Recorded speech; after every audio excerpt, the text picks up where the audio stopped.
Speech Act theory, a pragmatic concept introduced by John Austin, is a theory that was based off of the notion that we do not use language in a vacuum. It proposed that every single time we use language, we use it to achieve certain goals such as, pass across an information, issue a command, ask a question, show excitement, etc. Hence the phrase, language as action, which means that we use language to perform various activities, and in fact language has a function. Since we have come to the agreement that we do not just produce words because we understand a language, but to achieve certain goals with them, there are two terms identified by the theory, direct speech act, and indirect speech act. Direct speech act. Direct speech act refers to the surface-level functions that we achieve through language. It is the common way we use language to get things done. Take for instance, go to your room. Imperative, can you stop shouting? Interrogative, this is the file.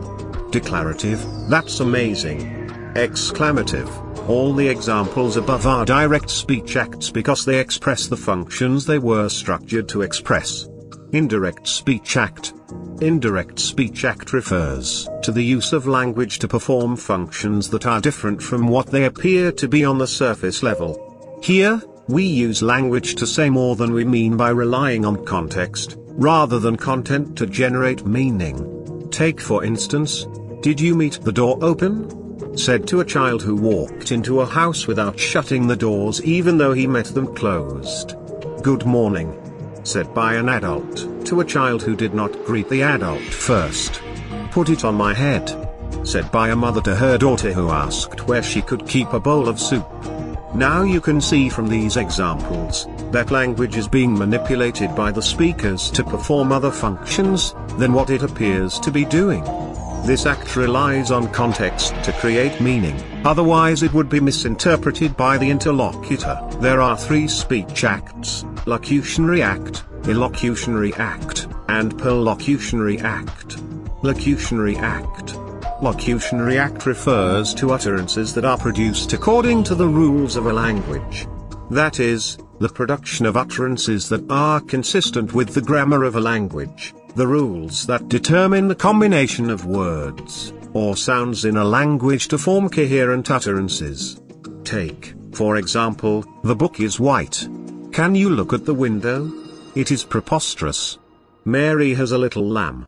All these utterances above comply with the rules of word order in the English language, having the subjects appear before the verbs in a declarative sentence, and the verb coming before the subject in an imperative sentence. Also, there is also the adherence of the sound segments to the phonotactics of the English language, the rules that determine the combination of sounds to form meaningful utterances.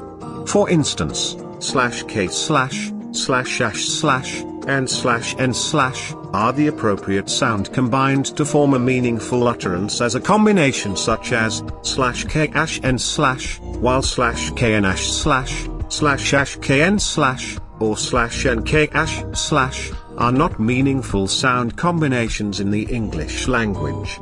Illocutionary act.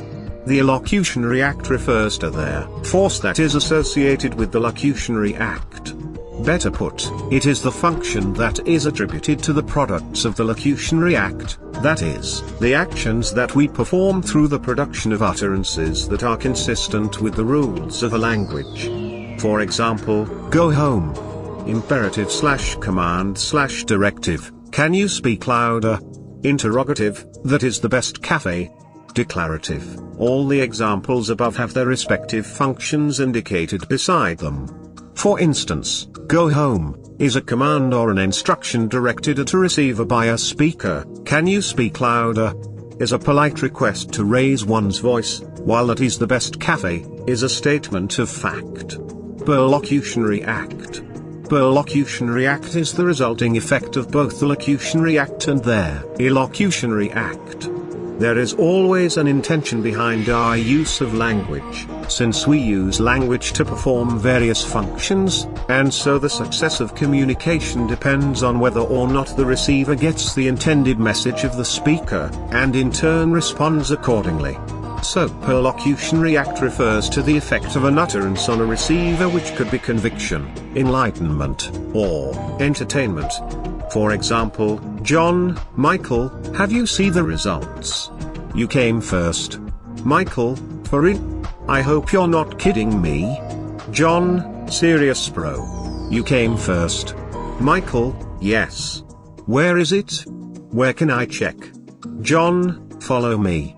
Both run out to check the results. The effect of John's message on Michael was one of excitement, but initially it created suspicion in him as seen in this act. For it?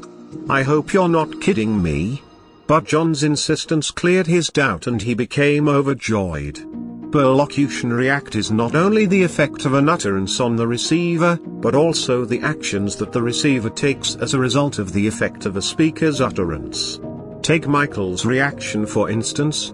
His dashing out following John to confirm the results was influenced by the effect of John's utterance on him, which was the feeling of excitement and bliss.